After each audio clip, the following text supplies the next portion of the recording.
Páistí na Scoilh agus an foirne le Bhailigh San Nioclás chun muochas a gá le Máire Breathnach as achtain sheirbhís úntaach a thug siad an phobail le blianta fada anuas.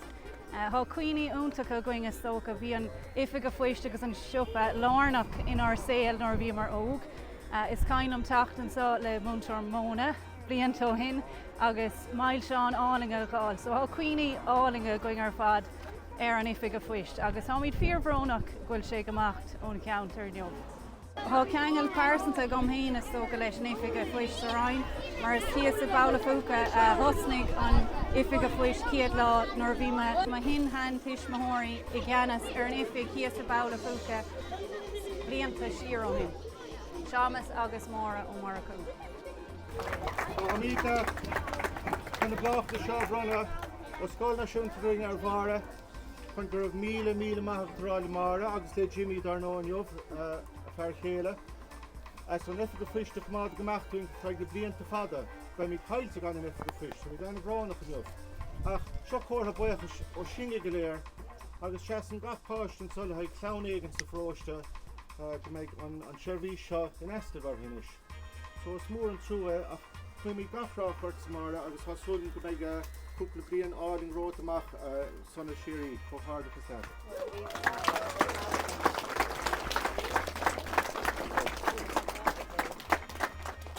Thás gom leid a gúin bhás a deanta go háitiúil ag éimeann trín.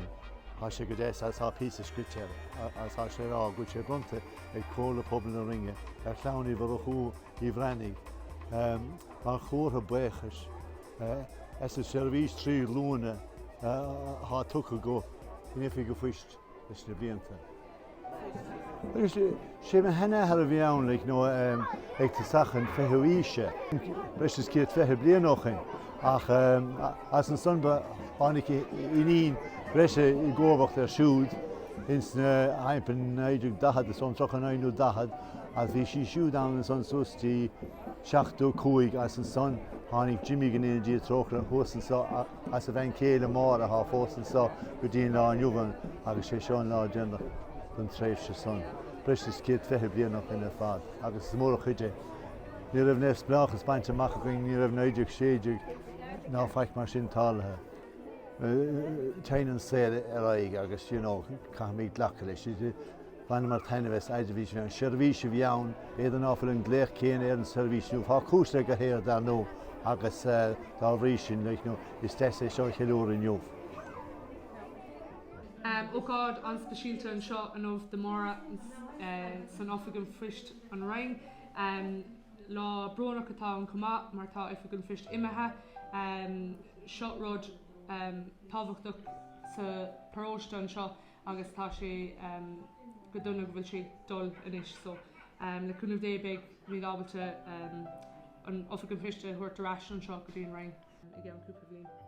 Is lá brúna cinnte ach méign tú ar Jimmy an sin fear céanna Máire. Bhí aithna na gomsa ar Jimmy. Bhí capal a going hain ach ar a gúmsa an Oifig a Phoist gach trochnóna de chéadí chumar ag ráit go dtí rásin na gapal in na céile. Ach an tamsan ar bhéon mobile phones a going san na raibh Máire ábal a teachtar. Tá mé smaoinemh ar Jimmy an nómh